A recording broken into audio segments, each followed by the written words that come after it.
Faleminderit që më besoni. Realisht është mesazh shumë i veçantë për të gjithë punëtorët e kompanisë pastrimi, të cilët janë duke pasur natyrisht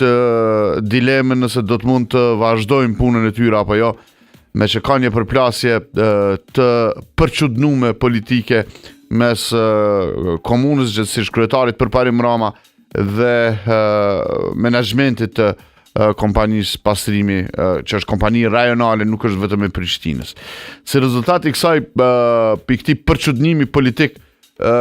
kompania momentalisht është e bllokuar, nuk ka mjete dhe kur po e them përçudnim politik, nuk po e bëj fajtor vetëm njërin palë,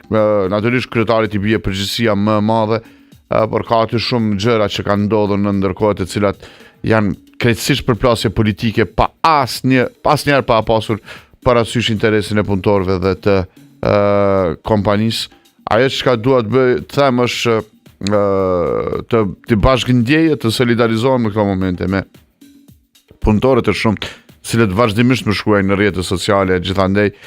janë duke u friksuar se do të mbesin pa punë, janë duke u friksuar natyrisht janë vonuar rrogat, është punë tepër e ndjeshme. Ajo çfarë unë dua t'u them publikisht është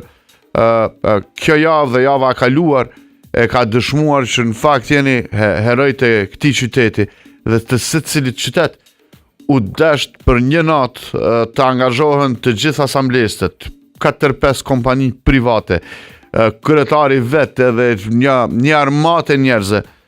për me bë gjysmën e punës që ju e bëni çdo natë duke i larguar mbeturinat nga qyteti jonë. Natyrisht nuk po flas tu vetëm për kompanitë vetëm për punëtorët e pastrimit në Prishtinë, por për të gjitha punëtorët që bëjnë grumbullimin e mbeturinave gjithandej e Kosovës. Natyrisht si media, si institut, si media, si pushteti 4, 3, 2, 10, varësisht prej renditës që kemi, me aq sa kemi kapacitet, natyrisht që do të bëjmë presion edhe të komuna dhe të menaxhmenti, që në çdo rrethon, në çdo kohë